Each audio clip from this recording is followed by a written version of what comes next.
tenemos al otro lado de la línea, lo vamos a adicionar también en un momento, al pastor Ángel Claure, que él es de Cochabamba, él es pastor de la Iglesia Bautista Reformada Gracia y Verdad, así que lo adicionamos a la conversación y a la transmisión. ¿Qué tal, pastor? Tenga muy buenas noches y gracias por su tiempo. Buenas noches. Saludos, Agustín, que el Señor te bendiga. Saludos, Cecia, y gracias por la invitación. Gracias a usted por aceptar la invitación y como estábamos anunciando, vamos a tocar este tema que quizás puede ser desconocido, quizás algunas personas lo han visto, pero no saben cómo definirlo. Entonces, para darle velocidad a esto, porque el tiempo realmente nos pisa en la radio, queríamos hacerle la primera pregunta y ir conversando sobre esto, que de manera sencilla nos pueda definir pero qué no es simplista. el pragmatismo, o como dice el pastor Roberto, ¿no? De manera simple pero no simplista. ¿Qué es el pragmatismo? Sí. Bueno, tal vez comenzaríamos con el punto de cómo es que nosotros definimos qué es bueno y qué es malo, ¿está bien? Ahora, nosotros como cristianos tenemos la base de Dios. Dios define qué es lo que es bueno y lo que es malo. Y cómo se revela a Dios es a través de su santa palabra. El pragmatismo plantea lo siguiente: definir lo bueno y lo malo en base a resultados. Eso, de manera muy sencilla, el pragmatismo hace eso. Busca resultados para definir qué es bueno y qué es malo. Y obviamente, si andamos con ese pensamiento, tenemos una cadena de grandes errores que pueden introducirse a la iglesia, no solamente a la iglesia, a la familia y en todo aspecto de la vida. En algunos aspectos debemos ver los resultados. Por ejemplo, en el aspecto médico, ¿no? Necesitamos ver si una medicina cura o no cura y tenemos que ver el resultado para definir si ese medicamento es bueno o malo. Pero cuando introducimos ese pragmatismo a la iglesia, a la familia o a la moral en la vida cotidiana, tenemos un gran problema, porque tenemos que reconocer que es Dios nuestra máxima autoridad y no los resultados. Entonces, básicamente podríamos decir que la frase el fin justifica los medios que utilizaron para poder llegar a tal punto, ¿no? Entonces, no importa, o sea, también lo que yo le lograba entender es que no importa lo que hagamos con tal de que tenga éxito, con tal que tenga Exacto. éxito. Exacto, Agustín. Todo eso es muy cierto. Eso porque nosotros debemos de medir las cosas que hacemos, más aún dentro de la congregación de la iglesia, según lo que las escrituras lo han planteado y lo dicen. Como hablábamos hace un tiempo atrás en la radio con el pastor Gerson Cruz sobre el principio regulador, el principio normativo que tiene que haber dentro de la congregación, que también a veces son temas que son desconocidos. Y ahora usted, querido oyente, que escucha estos términos que estamos hablando, que más bien sea esto una invitación para que usted pueda investigar y profundizar más sobre estos asuntos. Entonces, pastor, volviendo nuevamente al tema del pragmatismo, ¿hay algunos ejemplos que nosotros podamos encontrar en las escrituras que hablen sobre el pragmatismo, que podamos identificarlos? Sí, bueno, hay muchos ejemplos que se nos otorgan en la escritura. Por ejemplo, hay algunos ejemplos donde vemos cómo algunos grandes hombres de Dios rechazan el pragmatismo. Te doy uno de esos y te doy otro donde tal vez algunos cayeron en el pragmatismo. David, por ejemplo, estaba anunciado por Dios, por profecía, que él tenía que ser el siguiente rey. Y también fue un anuncio profético que Saúl tenía que dejar de ser rey. Y en una ocasión estaba Saúl cubriendo sus pies, se nos dice la Biblia, dentro de una cueva. Y allí está David. Saúl no sabe esto. Y uno de sus soldados le sugiere a David que ejecute, que mate a Saúl, el rey, para que así él pueda gobernar, para que se acabe toda su persecución. Y decide ser muy práctico, ¿no? Buscar el fin, que de una vez David reine, Saúl muera y lo haga todo en esa cueva. Y David rehúsa hacer eso, porque el medio a través del cual él iba a llegar al trono era un medio rechazado por Dios. Así que David no está buscando solo el resultado, está buscando la manera correcta de lograr el objetivo que Dios le ha puesto. Ese sería un ejemplo muy bueno, pero tenemos muchos ejemplos donde caen en el gran error del pragmatismo. Un ejemplo creo que es muy conocido por los cristianos, se encuentra en Levítico, cuando se habla de Nadab y Abiú, que ellos entregan a Dios, dice, incienso, ¿no? Con un fuego extraño que Dios no les había mandado. Ahora, cualquiera de nosotros diría, ¿qué de malo tiene ofrecer un incienso a Dios. Si ellos son hijos de sacerdotes, ellos están haciendo algo bueno, pero el medio a través del cual lo estaban haciendo era un medio rechazado por Dios. Así que Dios para nada se agrada de ese medio y termina eliminándolos a los dos ese mismo día, a pesar de que eran hijos del sacerdote Aarón.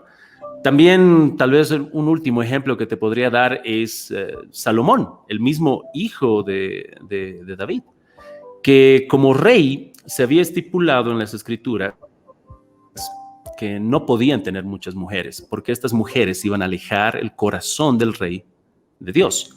Lo que hace Salomón es tener al final 1000 mujeres. ¿Cuál es el objetivo? Bueno, hay muchas especulaciones, pero una de las grandes es esta. Él era un rey de paz y para poder pacificar todo su contorno tenía que tener matrimonio con muchas mujeres, para que así pueda tener esas alianzas a través de los matrimonios.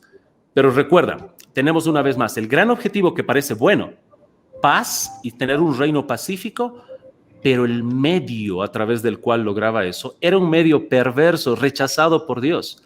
Así que se enfoca tanto en el resultado que descuida los medios y por ende termina con su corazón lejos de Dios y junto con los ídolos que esas mujeres le llevaron obviamente a Salomón a adorar.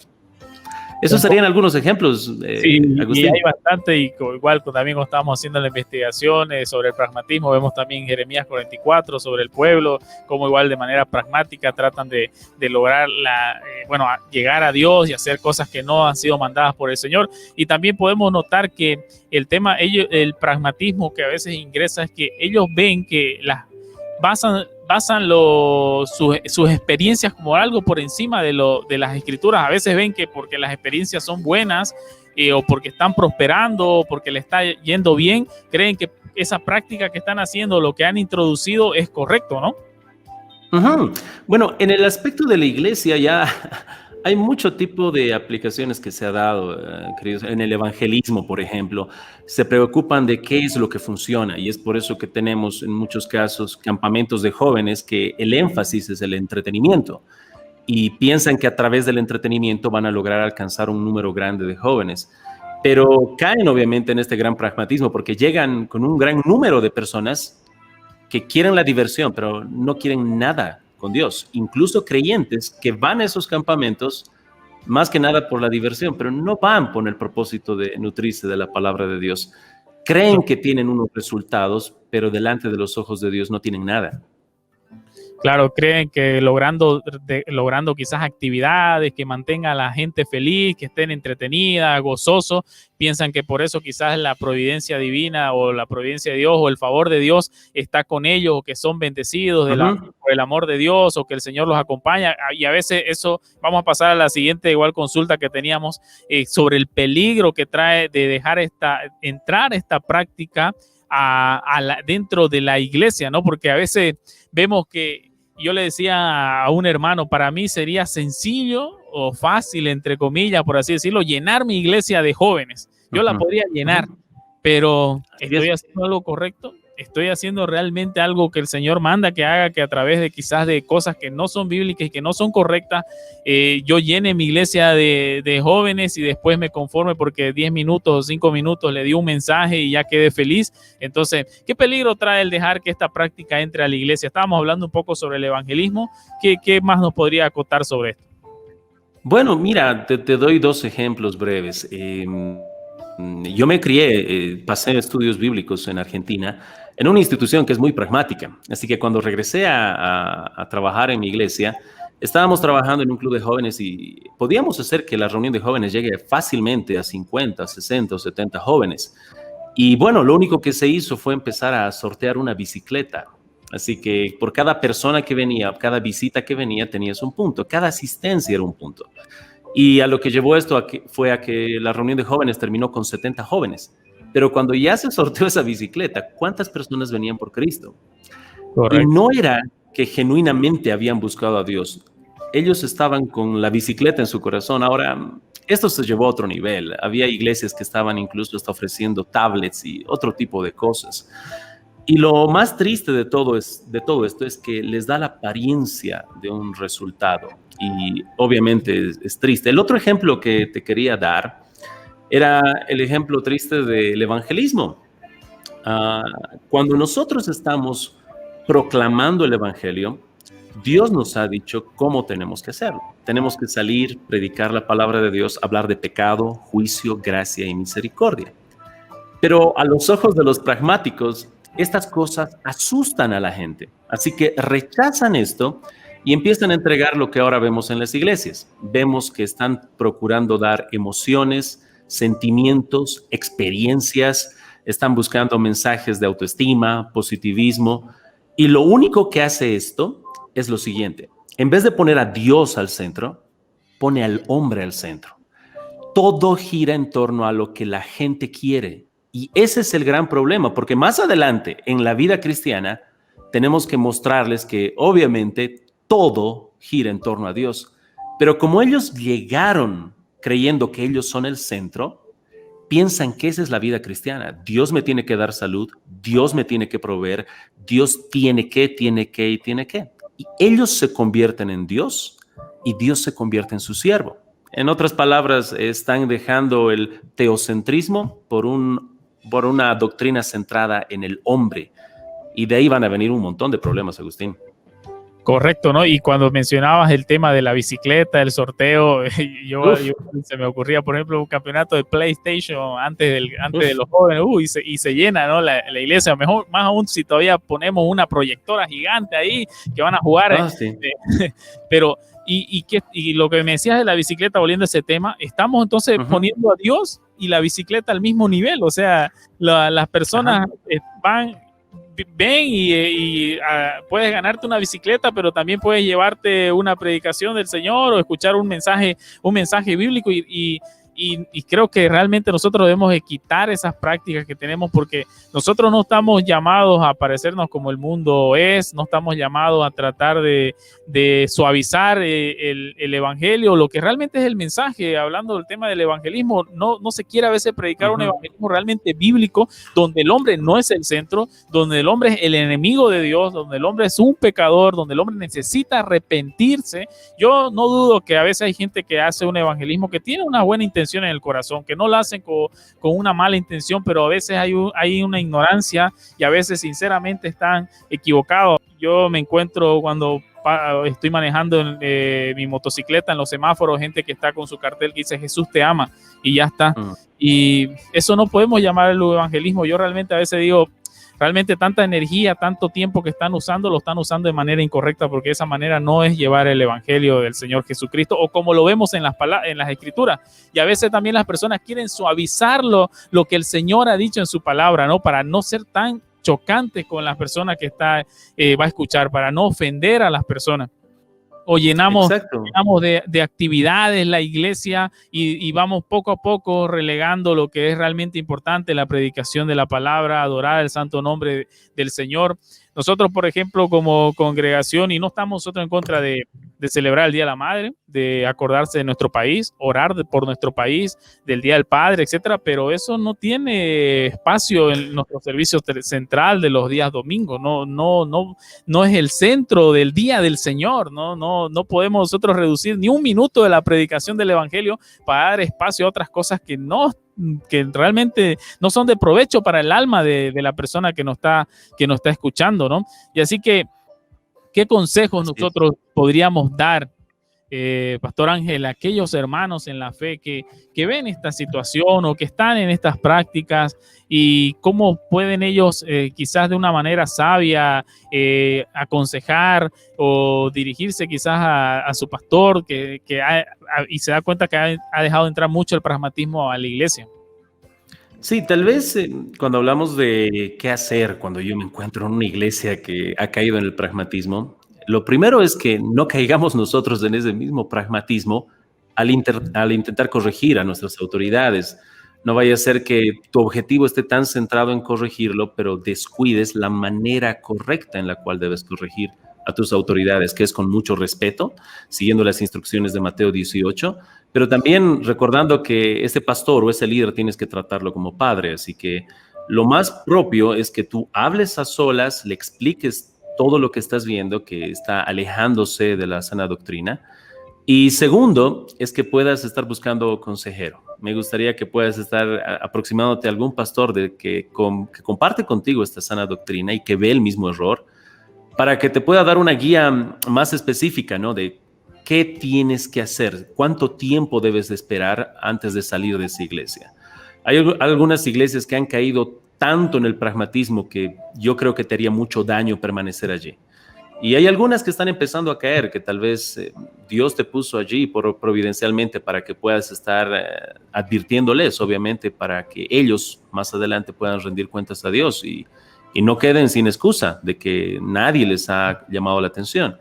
Pero serían esos dos puntos: con mucho respeto a las autoridades, realizar esa corrección y tus observaciones, y dos, pedir consejo para que tú determines sabiamente cuánto tiempo vas a intentar eso, para que puedas también cuidar a tu familia y a tu hogar de la mala influencia de esa iglesia. Esos serían los dos consejos que podría dar para alguien que está dentro de una iglesia con todo este problema del pragmatismo, Agustín.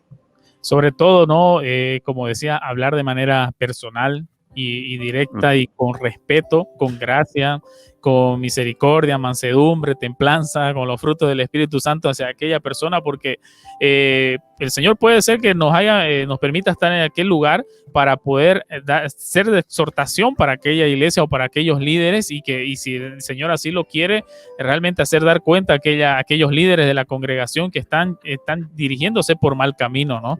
Y sobre todo también no generar habladurías dentro de la congregación, ¿no? No ser una persona que en vez de ir directo con el líder de la iglesia empiece a decir a los hermanos, oye, que aquí, que hay más allá, etcétera, y empezar a generar esa habladuría, porque no dan un buen testimonio para tu vida, no estás siendo también como una persona seria, no estás siguiendo los principios que también manda la palabra del Señor directamente con aquella persona que tú crees que está en una falta. Y a veces también puede ser que nosotros estemos equivocados. Yo siempre le digo a los hermanos que tienen algún inconveniente con su pastor, si tú tienes alguna diferencia con el pastor, ve y díselo directamente. Quizás él te aclare la figura, te explique la situación y tú termines diciendo, no, la verdad que yo era el que estaba equivocado, no era el pastor, ¿no? Pero así como también mencionaba Ángel, ya a veces nos encontramos en congregaciones que ya el pragmatismo ha calado tan hondo en la iglesia que ya definitivamente no hay más que hacer, y por el bien de mi alma, por el bien del alma de mi familia, tengo que salir de ahí, ¿no? Tengo que dirigirme a otra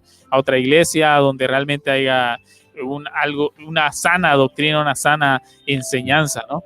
Como por ejemplo vos decías de conseguir a veces un consejero, y si estamos en una ciudad que quizás no hay realmente un pastor que siga esa misma línea, o una iglesia, ¿qué podría hacer aquella persona? Y quizás simplemente buscar por internet, por Facebook. Mira, te voy a ser muy franco. Se han contactado conmigo para pedir apoyo, incluso no solo económico, sino también para pedir algún apoyo de abrigo, ¿no? Hospitalidad, personas de otros países. También he visto cómo personas han podido escribir a otros ministerios, y los pastores estamos para servir. Ahora con la tecnología de Skype, Zoom y todos esos medios, es muy fácil poder buscar una iglesia que por lo menos tenga en una página web o una dirección de Facebook donde tú puedas ver que es una sana doctrina, ¿no? Una iglesia bautista reformada, que pueda mantener obviamente una doctrina reformada que tú puedas tener confianza, y vas a ver cómo te responden. Yo me he estado conectando con algunos amigos, incluso en Estados Unidos, que sé que tienen ministerios incluso grandes, pero tú ves el corazón de ellos porque te responden las cartas. Así que hay personas, Agustín, que sí, Dios las ha puesto para servicio y te van a ayudar, te van a responder. No tengas ese complejo de Elías, creer que estás solo y solo tú has quedado y no hay nadie más. Hay personas que no han doblado rodilla ante el pragmatismo y van a poder apoyarte. Correcto, ¿no? Y lo que tú dices, ¿verdad? Yo me he topado con grandes hombres, por decir así, entre comillas, que tienen grandes iglesias, y cuando le he escrito por privado, me he sorprendido su respuesta, su atención. Incluso un amigo me decía, ¿cómo haces para poder entrevistar a estas personas en internet, por la página? Simplemente les escribo y ellos me responden de manera humilde, me dice, claro, hermano, cuando tú quieras, coordinamos, etcétera. Y él, que va a una iglesia apostólica de apóstoles, me dice, es increíble, ¿no? Porque llegar brillar ante esas estrellas que a veces están ya en las congregaciones, que ya dejaron de ser pastor de ovejas, sino que se volvieron showman o estrellas de la congregación. Para ellos mismos, de la misma iglesia, es difícil llegar. Así que, bueno, realmente un tema muy interesante, un tema que también es peligroso si nosotros no estamos atentos, que se ingresa a la iglesia. También es algo que debemos nosotros de discernir bien, orar al Señor y pedir dirección del Señor. Y como decía el pastor Ángel Claure, nosotros igual como iglesia aquí en Santa Cruz, ellos como iglesia en Cochabamba, estamos con las manos extendidas para poder ayudar, para poder colaborar y en todo lo que se pueda, en consejería, poder charlar y ver qué pasos seguir si tú te encuentras en un lugar donde realmente esto ya ha calado tan hondo que ya es imposible quizás congregarse cada domingo, ¿no? Porque a veces nos encontramos en situaciones que ya vas simplemente como si fuera un club social, ¿no? Ya no es el día del Señor, es un club social donde vas a la iglesia y simplemente a pasar el rato. Así que, pastor, las últimas recomendaciones, sus últimas palabras para despedirnos. No, tal vez recordar que tu definición de lo que es bueno y malo siempre sea bíblica. Cuando estés buscando glorificar a Dios a través de tus dones, talentos, el evangelismo, el discipulado, Dios nos ha dejado el fin, pero también nos ha dejado los medios. ¿Cómo Dios quiere que se realicen esas cosas? Y lo más precioso se encuentra muchas veces en esos medios.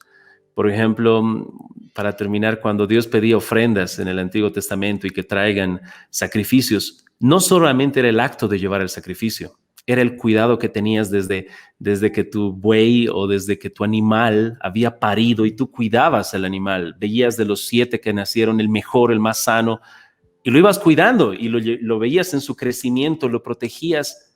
Todo ese proceso que tú tenías en tu corazón, esto es para Dios cuando llegue a cierta edad.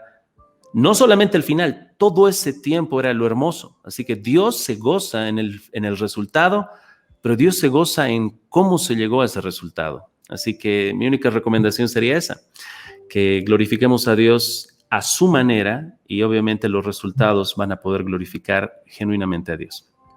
Muchísimas gracias por tu tiempo. Él es el pastor Ángel Claure de la Iglesia Bautista Reformada Gracia y Verdad de la ciudad de Cochabamba. Esperemos que no sea la última oportunidad en cual podemos conversar y que también nos podamos ver, si el Señor así lo permite, un día en persona. Ya ha pasado más de un año y este año no va a haber la conferencia de Cochabamba, así que pensábamos no vamos a poder viajar. Así que un abrazo en la distancia, un saludo a la familia, un saludo a los hermanos también en la iglesia y nos vemos pronto. Saludos, Agustín. Bendiciones. Saludos, Cecia, y felicidades. Pastor. Peregrino soy, extranjero.